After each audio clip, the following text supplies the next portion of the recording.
Bulchiinsa magaalaa Adaamaatti mariin gumii tiraanisfoormeeshinii barnootaa qooda fudhattoota waliin geggeeffamee jira. Kaayyoon marii kanaas rakkoo qulqullina barnootaa yeroo ammaa kana mudate hiikuuf qooda fudhattoonni hundi qindoominaan hojjechuun jijjiirama akka fidaniif yaadamee ta'uun ibsameera. Marii kana irrattis hooggansi sadarkaan jiru hayyoonni kutaaleen hawaasaa garaagaraa hirmaataniiru. Waltajjicha irratti haasawaa baniinsaa taasisuun karoora gumii tiraanisfoormeeshinii barnootaa akka magaalaa Adaamaatti qabamee hojjetamaa jiru kan dhiyeessan itti gaafatamaa waajjira barnootaa magaalichaa obbo Bariisoo Doorii barnoonni bu'uura waan hundumaati jechuun biyyi tokko ijaaramuuf teekinooloojiin guddachuu fi dhaloota barnootaan gahoome horachuun dirqamas jedhan. Itti dabaluunis akka jedhanitti akka magaalaa Adaamaatti kufaatii barnootaa hambisuu fi qulqullina barnootaa eegsisuuf gumiin kun dhaabbatee hojiitti seenee jira jechuun dubbatan. Sababoonni qulqullina barnootaa rakkoo keessa galchanis hordoffiin gahaa dhibuu, meeshaaleen barnootaa hundi daree barnootaa keessatti guutuu dhabuu fi manneen barnootaa gulantaa guutuu ta'e qabaachuu dhabuu akka ta'e gamaggama taasisneen hubanneerra jedhan. Sababa qulqullinni barnootaa rakkoo keessa galchan maal fa'i? Kuni qorannaa biirooti baay'een isaa. Kan keenya waan muraasatti dabarre. Tokkoffaa kaka'umsa dhabuu barsiisati. Hooggansaa wajjin wakka wal qabatu.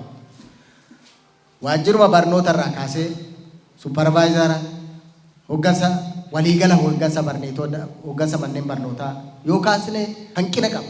Kan biraa barataanis tokkoffaa hanna barbaada. Barataan hannatti alsi annaamusummaa guddaatu jira. Yeroon hin dhufu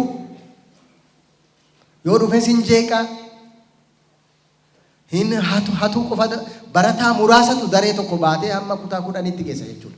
Kanarraa kan ka'e kufaatiin nu mudatee kufaatii kuufamaa akka ta'e hubachuun barbaachisaadha. Kana furuudhaaf biiroon barnoota Oromiyaa mootummaan naannoo Oromiyaa hojii gurguddaadha kan inni hojjechaa jiru. Hooggantoonni mana barnootaa irraa walitti dhufanis kufaatii fi hanqina qulqullina barnootaa kan fide tokko hordoffiin hooggansa biraa dhabamuu, qisaasa'ummaa wayitii barnootaa, hanqinaalee meeshaa barnootaa fi rakkoo geejjibaati jechuun rakkoolee kana furuuf immoo qaamni dhimmi ilaallatu hundi xiyyeeffannoo guddaatti kennee hojjechuu qaba jedhan.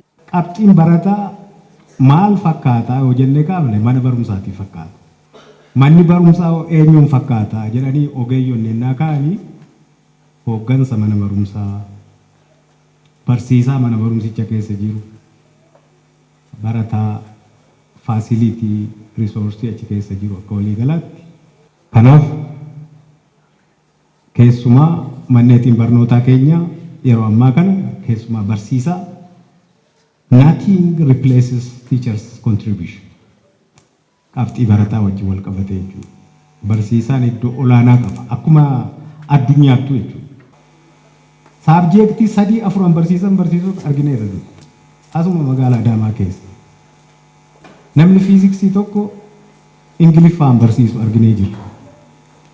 Afaan Oromootiin leenjifamee bahee gosa barnootaa biraan barsiisu hedduutu jira. Haala kanaan kwaalitii finna jechuun abjuudha. Bakki itti nuuf ammallee hojii daree keessaati. Hojii daree keessaa. Hojii daree keessaa yoo jennu maal jechuun? Baruu barsiisuu irratti jechuudha.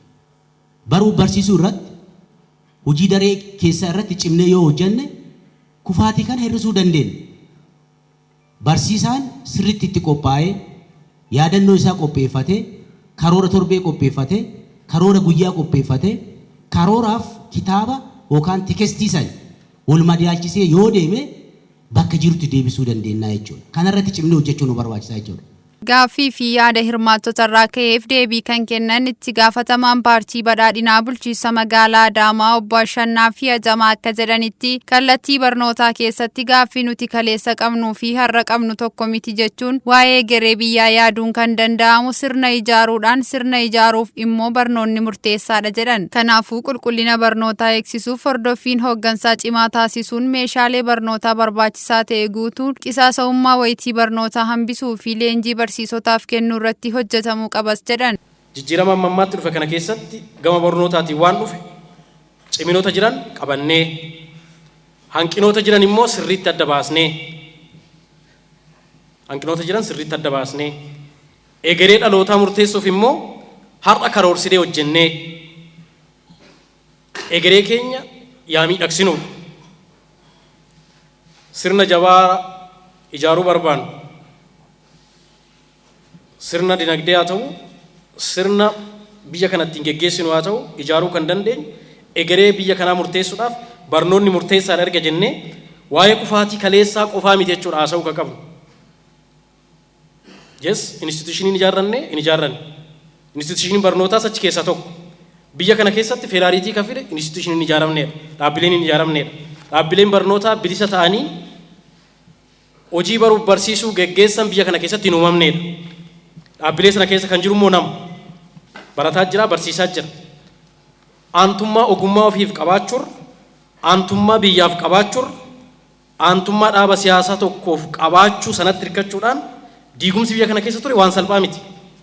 So har'a kufaatii kanarraa barachuu danda'utu nurra jiraataadha. Har'a instituushinii ijaaruu qabnaadha. Dhaloota ijaaruu barbaadna taanaan instituushinii ijaaruu qabnaadha. Instituushinii immoo akkamitti ijaarraa? Wal mari'annee, karoorsinee, sirnaan wal hubannee ijaaruu qabnaadha. Sagantaa kanarratti argamuun kallattii hojii kan kennan kantiibaan bulchiinsa magaalaa Adaamaa obbo Haayiluu Jaldee wanti nuti hubachuu qabnu inni guddaan kufaatiin barnootaa kun kan nama dhuunfaa qofa osoo hin taane kan hunda keenyaati kan jedhu irratti waliif galuu qabna jedhan. Qulqullina barnootaa eegsisuuf immoo jalqaba irratti naannoo mana barnootaa keenyaa ilaaluudhaan to'achuu qabna jechuun barnoonni karoora adda ta'e kan ittiin geggeeffamu qaba. Kanaafuu biiroon barnootaa, manneen barnootaa, barsiisonni, barattoonnii fi maatiin barattootaa walitti hidhaminsaan hojjechuuf karoora adda ta'e qabaachuu qabu. Adeemsa kanaan deemuun qulqullina barnootaa eegsisuun kufaatii hambisuuf hojiitti seenamuu qabas jedhan. Xumura irrattis barsiisonni mana barnootaa keessa akkamitti turuu danda'u kan jedhu sirratti hojjetamaa jira jechuun leenjiin gahaa kennamuu fi yeroo yeroodhaan qormaata fudhachaa akka deemaniif murtiin darbeera jedhan. Akkasumas rakkoo geejjibaa fi mana jireenyaa barsiisotaa furuuf immoo bulchiinsi magaalaa irratti hojjechaa jira jechuun dubbatan. Hubachuu kan qabnu inni guddaan kufaatiin kun kan hunda keenyaa ta'uu hubachuudha. Yoo akkas hin taane rakkicha hiikuun hin danda'amu. Barnoonni karoora adda ta'een hoogganamuu qaba. Booda murtee gumiin dabarse hojiirra oolchuufis barnoonni karoora adda ta'een hoogganamuu qaba. Qaamoleen karoora qabaachuu qaban tokkoffaa waajjirri barnootaa mataasaa karoora ittiin barnoota hoogganu dhugaa qabaachuu qaba. Dhugaa. Lammaffaa supervaayizarri maal akka hojjetu beekuu qaba, karoora qabaachuu qaba. Sadaffaa manni barnootaa karoora tiraansfoormeeshinii barnootaa dhugaa ta'e kan waa'ee mana barnootichaa keessa jiru jijjiiru qabaachuu qaba. Arfaffaa barsiisonni karoora qabaachuu qaba. Qaamni biraa karoora qabaachuu qabu barattoota. Barataan hanga dhifaanynetti hanga qompoofnetti jijjiirama fiduu hin dandeenye. Barataa irratti hojjechuu qabna, garuu immoo karoora qabaachuu qaba, mul'ata qabaachuu qaba. Dhumarratti maatiin karoora qabaachuu qaba. Maatiin tokko tokko kitaaba bituu fi ismaartifoonii bitee itti kenna. Kitaabni hin jiru barataaf kitaaba bituu maaliin jedhu baay'ee miti. Garuu ismaartifoon bitaaf ijoolleedhaaf. Kun critical marii barbaada jechuudha. Barataan social media irra oolaa jechuudha. Kana shiftan gootu labsii addaatiin hin danda'amu. Hawaasni walii galeedha.